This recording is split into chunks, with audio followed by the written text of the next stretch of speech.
तमगुण शिव की पूजा की थी भस्मागिरी ने।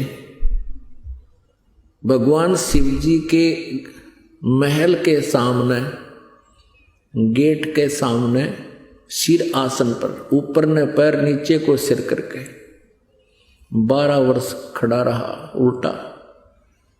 एक दिन पार्वती जी की प्रेरणा से, प्रार्थना से भगवान शिव ने उस भस्मागिरी से पूछ लिया कि तू क्या चाहता है, मांग, तूने जो मांगना है मैं तेरे से प्रसन्न हो गया हूं।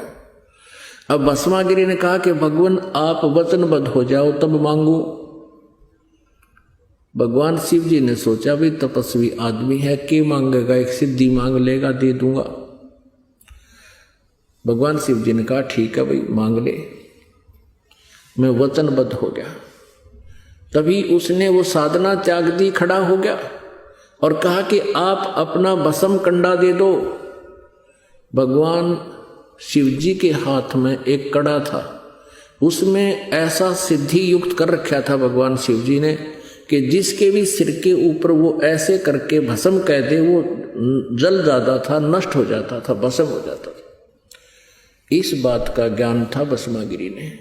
और भस्मागिरी किस लिए उपासना कर रहा था कि भस्म कंडा लेकर शिव जी से, और शिव जी को मारूंगा, भस्म कर दूंगा और पार्वती को अपनी पत्नी बनाऊंगा। अपने आत्माओं विचार करना इन बातों पे। इससे नीच कर्म और के होगा? अपने इष्ट की पत्नी पर ही बुरी नजर। अब भगवान शिव जी को ये नहीं मालूम इस दुष्ट के मन में के कुधारणा है, और इसको इनको अमंत्रियामी कहें। ब्रह्मा विष्णु महेश को अमंत्रियामी कहा करते, इसे होया कर अंतर्यामी। और फिर इनको अविनाशी कहते थे।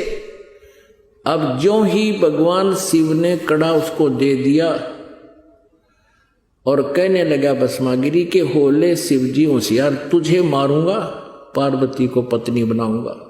भगवान शिव जी डर के भाग लिए, भयभीत होकर अपनी जान रक्षा के लिए दौड़ दिए,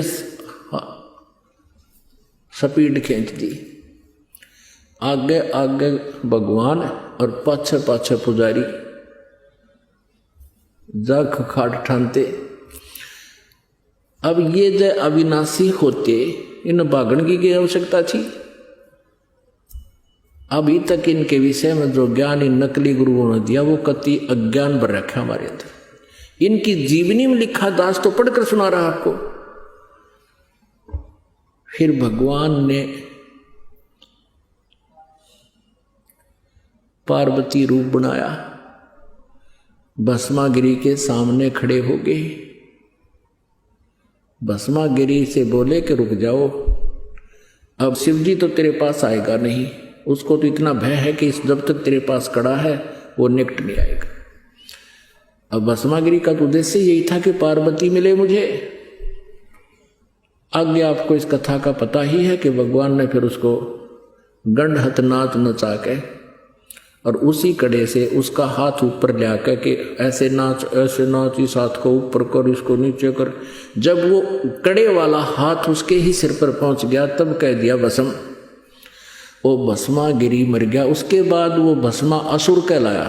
भस्मागिरी से ये गिरी, पुरी, नाथ, नागा, सन्यासी, ये सारे शिव जी के पुजारी हैं। तमगुण शिव के